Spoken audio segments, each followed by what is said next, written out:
guys, welcome to the TNT Business Podcast. I'm your host, KT Temple, and our regular co-host is currently on assignment on a yacht.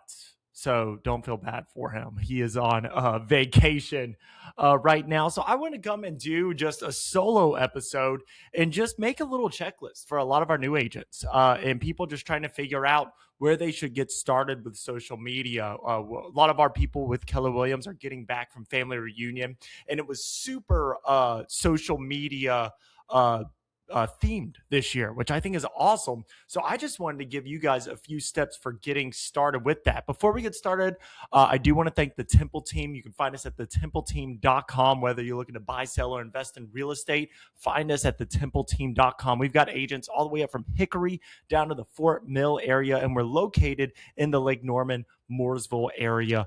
And so again, even if you're looking to do something outside of that area, reach out to us. We'll find you somebody within our referral network who will help you with your real estate journey. So again, looking to buy, sell, or invest in real estate, find us at thetempleteam.com. So to get started, this is the first thing that you should do whenever you're getting started building out your internet portfolio. I love the quote that you have a real estate you have an internet presence online, whether it's on purpose or by accident is up to you. So Zillow, Realtor.com, they're going to have a profile of you, and it's going to show how many homes you sold. That's about it, and where you're located. So it's up to you to go out of your way and really figure out what are you going to promote? What is going to be your story and how you're going to tell it? The first place to start is really with your branding. So a lot of agents make the mistake of naming everything after themselves. And when my mom started in this business almost 30 years ago, she did that. She named it the Pam Temple Team. And then I joined, and my dad joined, and my brother joined. And there's a lot of people on the team that aren't Pam Temple. So normally when you call Pam Temple, you didn't get to work with her. And so eventually we rebranded to the Temple Team. Now, if my parents could go back and redo it, I'm sure they wouldn't have Temple anywhere on it, because still, when you call the Temple Team, more than likely you're not working with a temple. So that was the first big thing that we really recognized. The other part about that is that you may want to sell your business one day. You may want to gift your business to somebody else. And if it's your likeness and your face and your name on everything, that makes it really difficult. So thinking about a brand name is really important.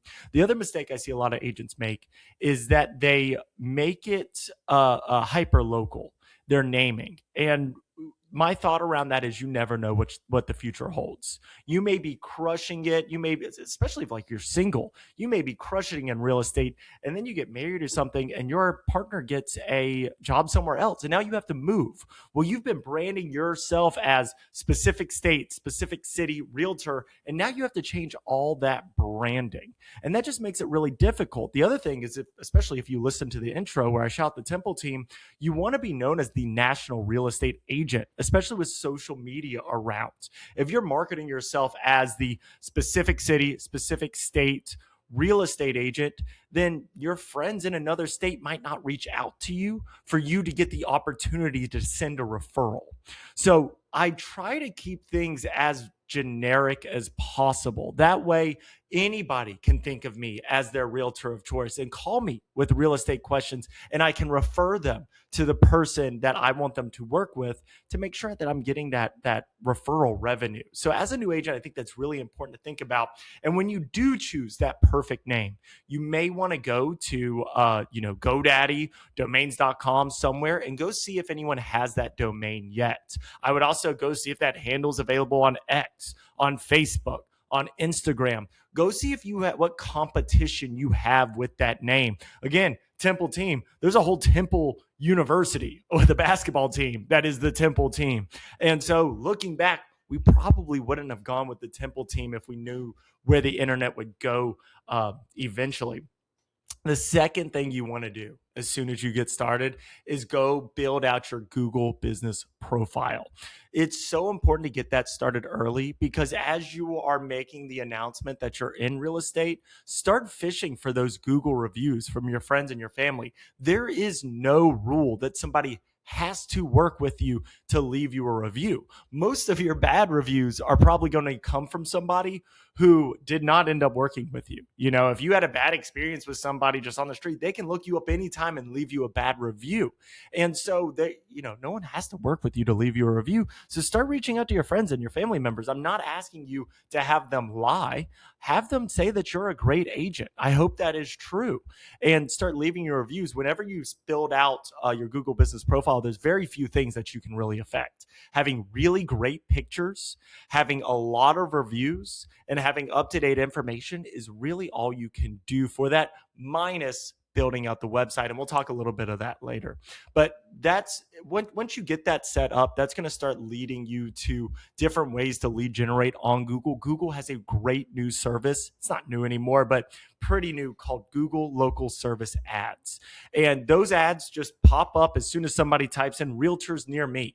And I urge you to try that in your area. That'll give you a baseline of what your minimum reviews should be before you start spending money on that service. If you're in a highly dense area like Charlotte, New York City, you're going to have a lot of competition and you're going to need a lot of reviews to even compete to justify paying for those Google local service ads. But think about all the smaller areas where you might have a better opportunity. So especially like one of our agents is in Hickory. And Hickory, we just don't, it's not a big city. We don't have a lot of competition, and a lot of our leads that come in are from the Hickory, North Carolina area because we've got the most reviews by a long shot in that area. So think about those local areas that you can kind of make a name for yourself instead of battling the big city agents that already have thousands of reviews that you now have to make yourself look good against.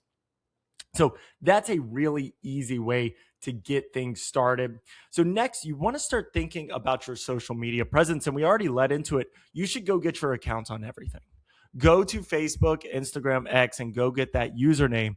And then start to build out what your social media calendar is going to look like. You should have a bare minimum on what you are going to post daily.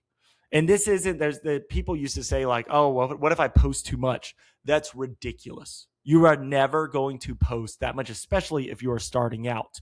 Preferably, I'd want you to have something on there every hour. I know that's not realistic in the beginning, but with AI tools and things, it's getting more and more realistic about getting something out constantly.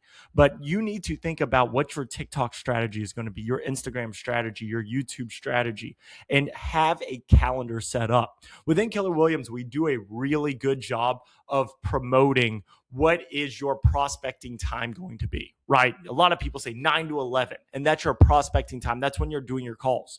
I urge you to choose your marketing time. What is your marketing time that you're going to have in your calendar to schedule those posts out? And then start thinking about what your content is going to look like.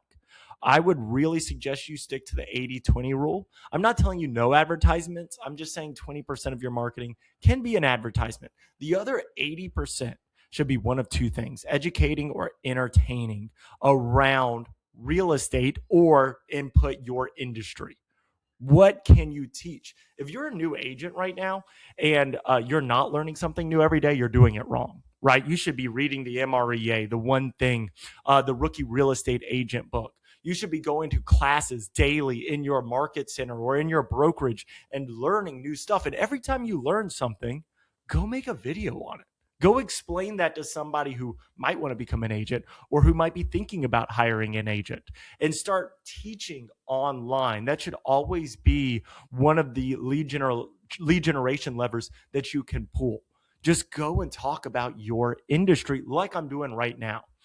It's an easy way for you to generate content. I would also urge you to get your notes out on your phone and create a list called Things My Clients Ask Me.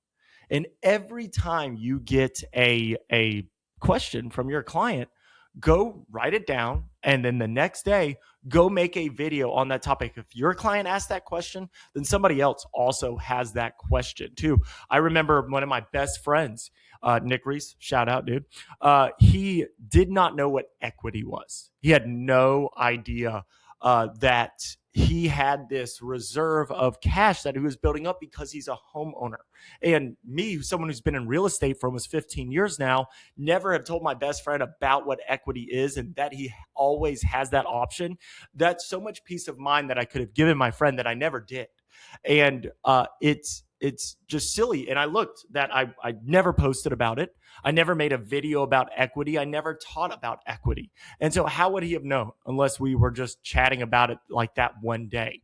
So think of all those little things that people ask you and figure out how to make a video. It doesn't have to be like what I'm doing right now. It doesn't have to be a full podcast. It can be a 30-second long video just explaining something, but do that consistency.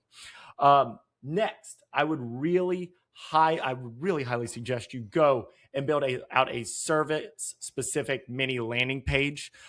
So especially like on Google around your service areas, build out all the different services that you might have. So for example, you might have the first time home buyer. You might have the investment service that you provide. Whatever that looks like, think about the different services you provide, build them out on your website, and then list them on Google so that they're Google searchable. So if somebody search up first time home buyer, Charlotte, North Carolina, you're the agent that pops up. If somebody searches,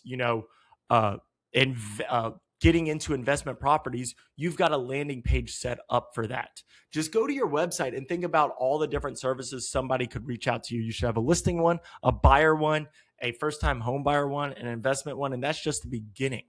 There's all different kinds of things you could promote as a service. At the end of the day, we are service providers. We're not salespeople. We have to find people to service, but that is our main job. We're not salespeople. We're service providers. Get in that mindset of what services can I provide? What can I do more for people? And then generate content around it. Lastly, guys, I would highly suggest you start a YouTube page and really get into shorts and YouTube now and make a habit of it. The podcast is great, but YouTube is even better for people to find the podcast. And doing something like this is really easy YouTube content for you to just copy. Go look, we've got 120 episodes that you guys can go and copy and do the same kind of thing and interview local people in your area. Go find the ice cream shop, the pizza shop, and go interview them for your YouTube channel. Create YouTube shorts around that. You'd be a lot of people ask, like, how do I get to business relationships in my local area? And you're not going to do it unless you're providing value to somebody. You've got to go and figure out, what can I do? Who can I go and spotlight in my local community? And the local businesses there love it. When somebody comes in and says, hey, can I spotlight you to free to all of my followers? It doesn't matter if you have 5 followers, but that's 5 new pieces of business that business could get. So go to your accountant, go to your banker, go to your pizza shop, go and talk to your local politicians. Those guys love free publicity, and you can talk about the local things happening in your area.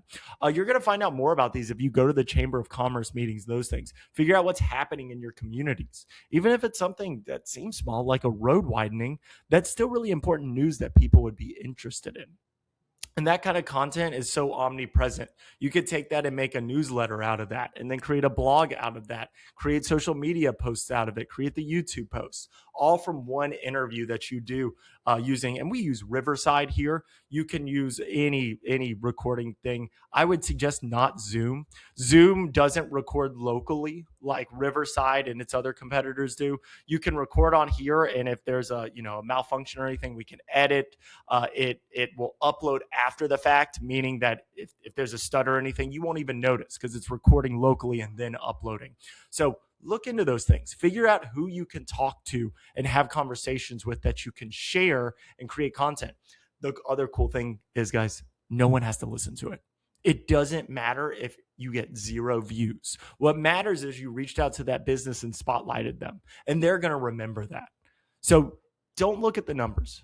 Go and do the activity. Go and connect. Create a reason for people to talk to you. Post it. They're going to remember that more than anything else. And that's what's important if you want to get into those business-to-business relationships. And doing that consistently is going to get eyes on your content. If you just do those activities, include others, figure out what you can spotlight, and create the content. So this is just a quick video while Ken is on assignment. I hope you guys enjoy this. I hope this is helpful. If you want to go deeper into this, feel free to reach out to me. You can follow me on Facebook and Instagram. Again, thank you to the Temple team. You can find us at thetempleteam.com. We'll see you guys again next week with another video.